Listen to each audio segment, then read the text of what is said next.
As cidades de porte médio, como Bauru, com grande produção de serviços e mercadorias, ainda não sentiu os efeitos das questões sazonais da bolha de arrecadação, por exemplo, que mantém, por causa da inflação alta dos últimos meses, um excesso de arrecadação em relação ao mesmo período do ano passado. Tem recuperação de pandemia, uma série de atividades.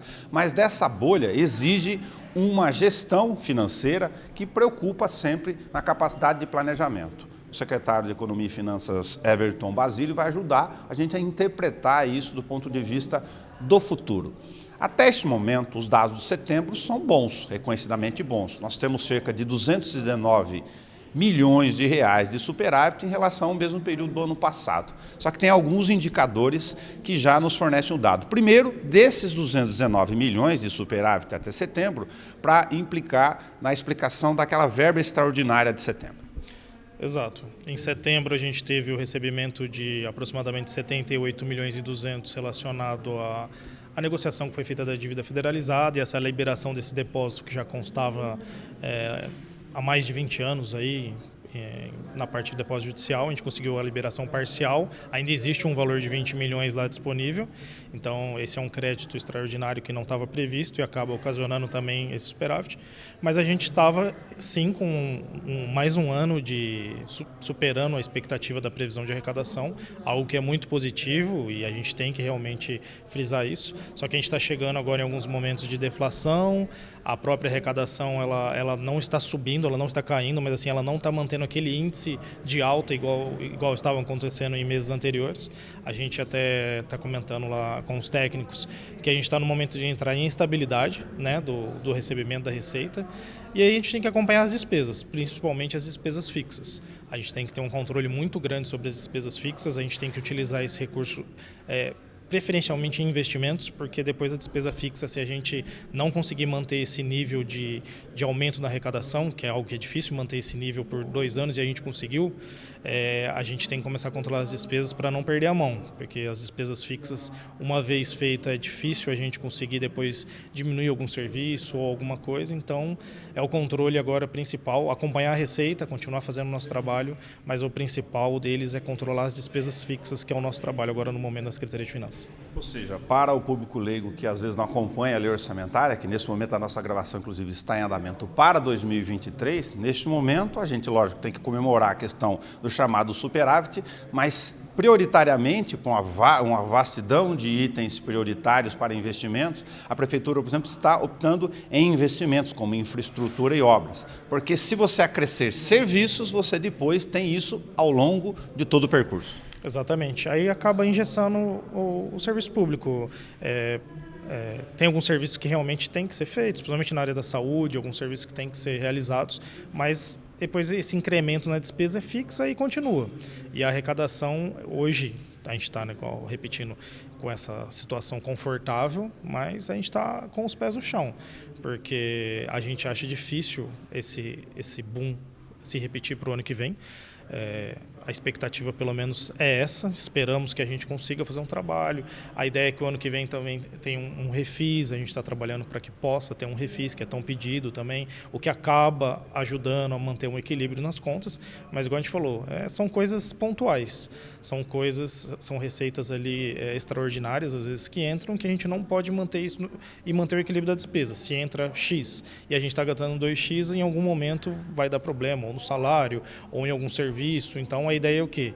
Que a gente consiga manter os investimentos, que ali está feito, a melhoria, depois uma manutenção baixa de custeio, agora um serviço criado com servidores, com mão de obra específica que tem que ficar dia a dia.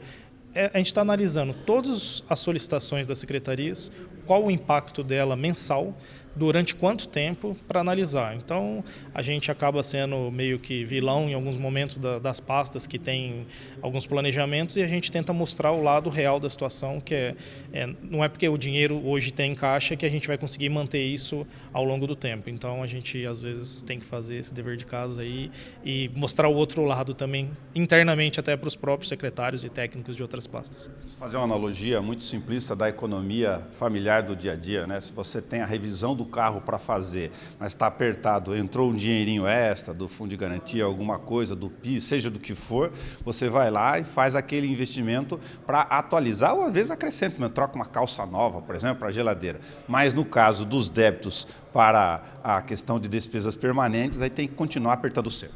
Exato, levando em conta esse exemplo que você falou, a mesma coisa que entrou uma verba ali não prevista na renda familiar e a pessoa querer comprar um novo carro.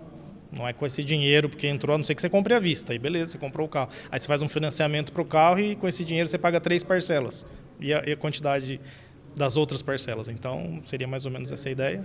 E é isso, a gente leva, passa para o prefeito também essas situações, a gente está cada vez mais tendo algumas reuniões de orçamento e financeiro, tanto para o encerramento do exercício 2022, quanto para discutir o orçamento 2023, com relação a contrapartidas que tem emendas que já faz 2 anos que estão em andamento, e o valor, principalmente da matéria-prima de construção civil, de aço, derivados do petróleo, teve um aumento muito maior do que proporcional ao aumento de arrecadação. Então, algumas contrapartidas teve uma elevação alta. O que ocorre é que a gente, para suprir essa despesa, a gente vai ter que tirar de algum outro lugar ou deixar de fazer algo. Então, esse é o nosso trabalho, acompanhar, tentar orientar, para que depois também a gente consiga manter esse equilíbrio importante entre receita e despesa aqui para o município. Para aproveitar essa oportunidade da chamada bolha de arrecadação desse momento, a lei orçamentária já trouxe, a gente fez matéria específica, algumas decisões, lógico, da chefe do Executivo, como, por exemplo, o incremento de obras, tem infraestrutura, recap, sarjeta e maquinários, para poder repor ou atender algumas dessas prioridades definidas pela prefeita. Exato. E os investimentos, né? Uma compra de um equipamento ali, ele depois só tem o baixo custo de manutenção ao dar com os anos, um recap também, depois é só uma operação tapa-buraco.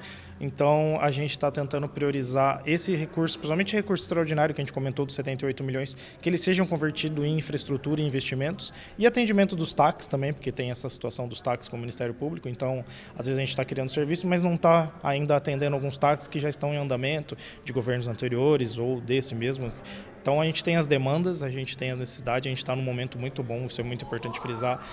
A gente espera que isso se repita, a gente vai trabalhar, que a gente consiga manter o equilíbrio e o aumento da arrecadação sem punir os contribuintes, sem a ideia é trazer sempre a justiça tributária da nossa parte, mas, ao mesmo tempo, acompanhando o cenário do Estado e o cenário da União, a gente está vendo queda no ICMS, manutenção no ICMS, um equilíbrio ali, uma discussão ou outra em relação ao FPM, ficar atento no cenário estadual e da União e trazer os pés no chão, né? A gente está trabalhando isso, o controle das despesas e trabalhar para o equilíbrio sempre das receitas.